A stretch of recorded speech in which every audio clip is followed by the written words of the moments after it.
Deaths in Glenmorach Manor, a fiction novel. Written by Shirley, read by Sir Lawrence Olivier.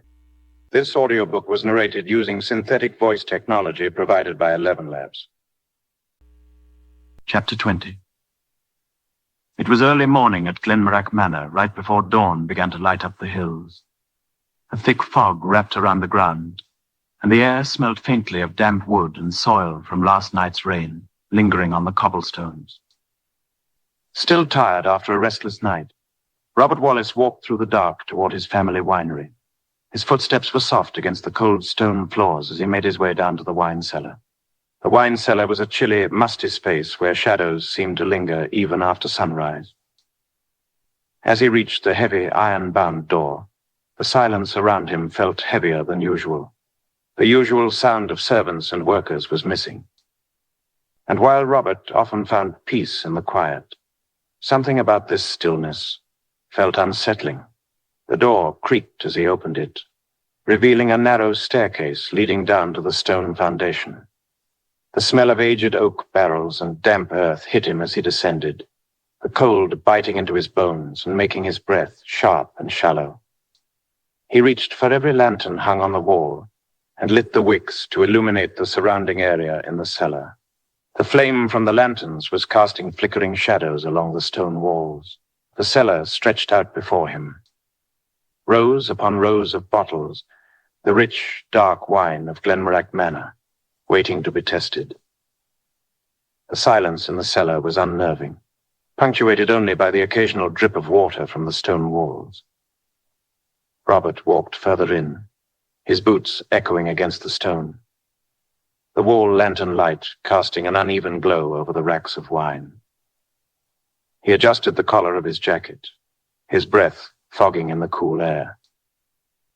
But then, just as he was about to reach the far corner where a new shipment of bottles awaited inspection, he felt a sudden, inexplicable cold shiver race down his spine.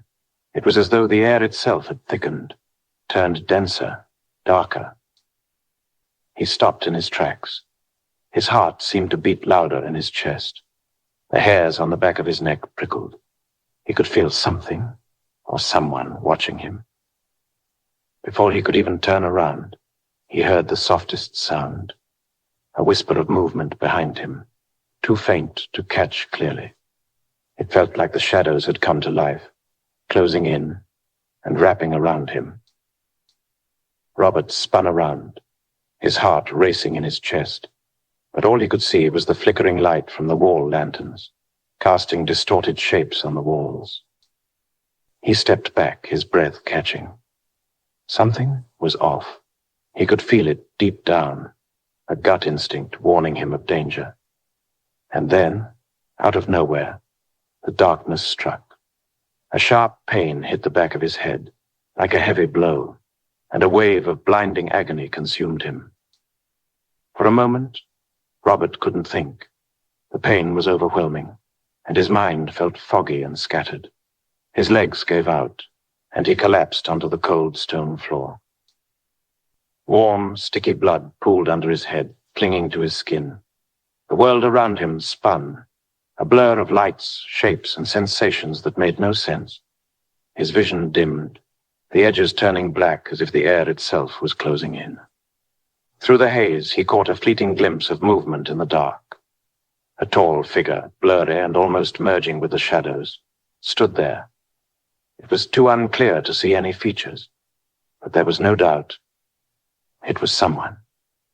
The figure hovered over him for a moment, and Robert's breath caught, but the pain was too much to resist. Was it a man? Or something else? He couldn't be sure. His mind was too scrambled, his senses fading like a dream slipping through his fingers. The figure didn't speak, just stood there, as silent as the grave, watching as Robert's vision swam with the last remnants of consciousness.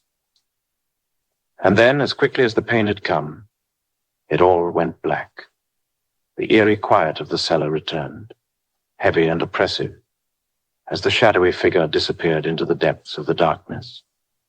The final thing Robert felt before losing all awareness was the coldness of the stone floor beneath him, a wetness spreading across his skull. and the terrifying certainty that someone, or something, had just tried to end his life. He was alive, but just barely, and he had no idea why. Part 2. I was summoned to Lord Wallace's study on an unpleasantly grey morning, the kind where the clouds seemed to press down on everything in sight. The estate, normally a grand and serene sight, felt heavy today. Lord Wallace had been frantically pacing in his study when I arrived. His face, typically so stoic, was now marred with a grim concern. The news of his second son, Robert, being attacked had shaken him. Lord Wallace said in his low, rumbling voice, "I don't understand, Mr. Owen. Benjamin's death has already put us on edge. Then Rosie was killed. And now Robert. My poor, dear Robert. After all he has been through." "Where is Robert now?" I asked, interrupting his spiraling thoughts. I had my own questions, and I wasn't about to be distracted by the endless worrying of a father who had lost too much. In his room, bandaged and feverish, the doctor and nurse attending to him, Lord Wallace said, rubbing his temples as if trying to ward off a headache. I nodded, absorbing the information, my mind already moving toward the more pressing matter at hand. I made my way to Robert's room, his body propped up on the bed. He looked pale, his face bandaged, a thin line of blood still soaking through the cloth. His eyes fluttered open as I entered, the hint of confusion still clouding his gaze. The man who had attacked him was still unknown, but the workers said someone had seen the assailant running toward the vineyard. Robert's voice was weak, but clear enough to hear. "Mr. Owen, it was an attack. I didn't see who it was. I was just going to the cellar, and then..." I stepped closer, placing a steady hand on his shoulder. "Take your time, Robert. I can come back later if you need to rest. But if you prefer to tell me now, do you remember anything about the attacker? Anything at all?" He winced as if the thought caused his head to throb. I can't think. I will tell you everything I know, Mr. Owen. It was dark. I was walking to the cellar. I didn't see or hear anyone. And then, bam. It was like someone hit me on the head, and I passed out. When I woke up, 2 workers were kneeling next to me. They called for help to bring me home. That's it. I nodded, absorbing the details. "So, no sound? No movement that you noticed?" He muttered. "I'm positive. I'm not imagining it. It all happened so fast." There was a long silence as I pondered his words. Robert had been attacked from behind, a calculated move. But it didn't make sense. Whoever did this had to have known exactly where he was going. The cellar wasn't the sort of place one would casually stumble into in the dark. It had to be someone who knew the layout of the manor and its surroundings intimately. I said, my voice barely above a whisper, "This attacker. They were waiting for you. They knew exactly where you'd be and when you'd be there. This wasn't a random attack, Robert. This was calculated. And whoever did this must have been familiar with the winery's cellar inside out." Robert's eyes flickered, as if the weight of that realization was just beginning to sink in. "Now that I'm the heir, everyone seems to want to kill me." Robert sighed out of frustration. Then he continued. "The workers said that Alan saw the man. He chased him down toward the vineyard." "Alan chased him?" I asked him again. Robert explained it to me. "Yes, they said he would try to catch the attacker before he got too far." I nodded thoughtfully and stepped out of his room, my mind racing. There was something bigger going on here. Downstairs, the commotion in the manor had not subsided.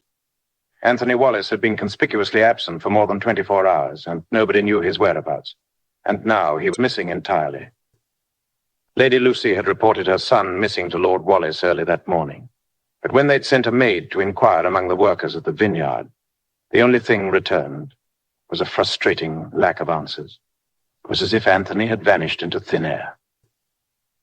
Lady Lucy, in a frenzy, had made her way from the east wing with a flurry of servants trailing behind her. She had been searching desperately for Anthony ever since his absence was noted, but there had been no sign of him. I found her standing in the drawing room, wringing her hands and glancing nervously out the window. The weight of her anxious energy hung heavily in the air. She exclaimed as I approached. Her eyes were wide with worry, but there was something else, a glimmer I couldn't quite place. "Mr. Owen, have you seen Anthony? My son is gone." "He hasn't been seen since the last 2 nights. I had already heard the details from the staff, but I needed to hear it from her, straight from the source. "Have you checked every place in the mansion, vineyard, and all the places where he usually is? Have you asked everyone?" I asked, keeping my voice neutral, studying her face for any signs of deceit. Yes, I've done everything. I checked his room, his study. I even asked the workers at the vineyard. No one knows anything. He's just gone," she said, her voice breaking a little. I could see the strain in her eyes, but I wanted to know if it was more than just a missing son. And then it hit me, the connection to the attack on Robert. I began carefully, my voice soft yet firm. "Lady Lucy, I need to ask you something. Could Anthony be hiding somewhere?" Her eyes widened, her breath catching as if I'd struck a nerve. She took a step back, her posture becoming defensive.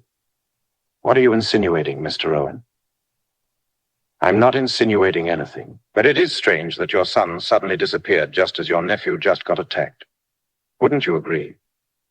I said, keeping my tone even. "I don't know what you're saying, Mr. Owen, but I'm losing my son right now, and I don't even care if you believe me or not. Anthony is not capable of something like that. He would never hurt Robert or anyone." Lady Lucy sounded so angry, her voice trembling. I met her gaze, unflinching. But would he? The thought troubled me. Was Anthony the one who attacked Robert this morning? There had to be a connection. The missing son, the secret ambitions of a desperate mother for her son to inherit the Wallace title. Could it be that Lady Lucy had been pushing Anthony towards something darker? I had no concrete evidence. Not yet. But there was always a possibility that Lady Lucy was hiding something. Something that could unravel everything. I need something that could explain both her son's disappearance and the attack on Robert that happened almost at the same time. I had to find Anthony before it was too late. Part 3. I and John decided to go to the city to find Anthony at the art gallery and Lady Gracie Stewart's art studio. Those 2 places where Anthony spent most of his time, nearly as part of his daily routine. I'd hoped Anthony would be there. The trip from Glenmorach Manor to the city where Gracie's art studio was located was a quiet one, with the mist still clinging to the countryside as John and I rode in the carriage. The horses' hooves striking the cobblestones in a rhythmic, almost hypnotic pattern. The manor quickly faded from view as we ventured through rolling hills and dense woods, the occasional farmhouse offering the only sign of life on the otherwise empty road. Inside the carriage, the silence between John and I was heavy, each of us wrapped in our thoughts about Anthony's disappearance and the ominous turn of events.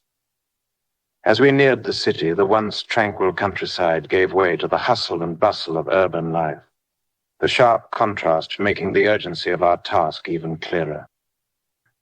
Gracie's art studio was nestled in a quiet corner of the city, its windows gleaming with soft light, offering a temporary refuge from the tense atmosphere that clung to us both.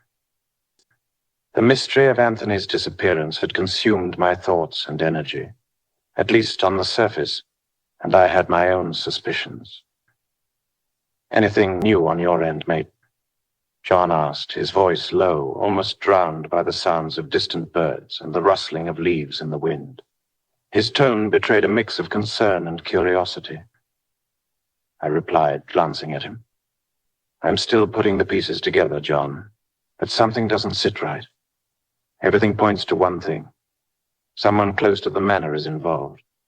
Whether it's the attack on Robert or Anthony's disappearance, there's a connection. It's just hard to see it clearly with all the fog. John nodded, his brow furrowed. Gracie's likely to know more. Anthony's been seeing her secretly for months, and it wouldn't surprise me if she knew something about where he's gone. Gracie's art studio was a charming little stone building covered in ivy. The quiet atmosphere there stood in stark contrast to the tension of the city. Gracie was also known for her secret, intimate relationship with Anthony, a relationship that was revealed lately after the death of Benjamin, which had raised more than a few eyebrows, given the family's strict expectations for Gracie, who used to be Benjamin's fiancée. We knocked once, and the door creaked open, revealing Gracie standing in front of a large canvas, her fingers stained with paint. Her eyes widened when she saw us. Mr. Owen, Mr. Barnett, what brings you two here? She greeted, but there was something off about her voice, an unshakable edge to it. Lady Stewart, we're trying to find Anthony. Do you know where he is? I said, cutting straight to the point. Her reaction was almost immediate, a sudden, sharp intake of breath, and her eyes darted around the room, avoiding mine. I don't know. I haven't seen him in the last 2 days, sir, she said, her voice faltering.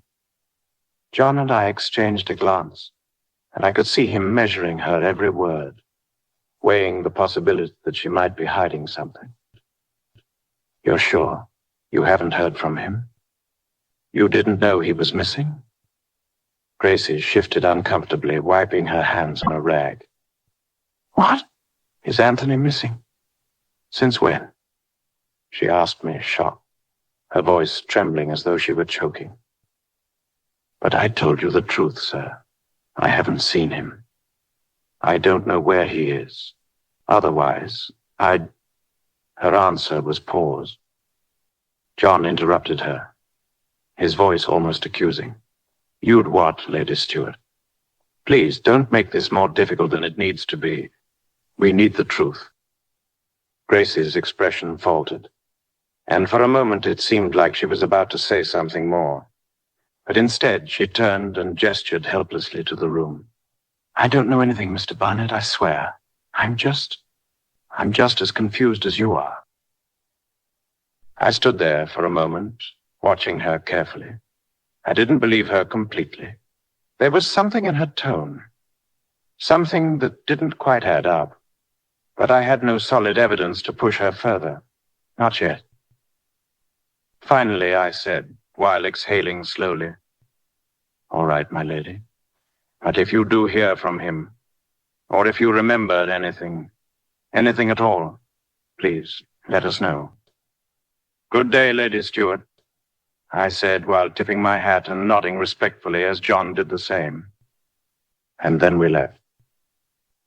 Gracie nodded, her eyes still avoiding mine, as I turned to leave. John followed me out of the studio, but as we went back to the manor, I couldn't shake the feeling that Gracie was hiding something. Whether she knew where Anthony had gone, or if she had some other involvement in this mess, I couldn't be sure. But the fact that she was so panicked, that was a clue. People don't panic unless they have something to hide. As we made our way back to Glenmorach Manor, the city's noise and chaos seemed to fall away, replaced by the familiar solitude of the winding road that led us back toward the hills of Ayrshire. John and I sat in silence, the atmosphere in the carriage thick with unspoken thoughts. The cold wind had started to bite at our faces, and the low, gray clouds promised rain by evening. But as we passed through the last of the village outskirts, something stirred within me, the nagging feeling that I had missed something important began to grow, gnawing at my insides. I turned to John as I said to the coachman, I think we need to head in a different direction. Let's go to the village near the vineyard. The decision coming over me like a wave.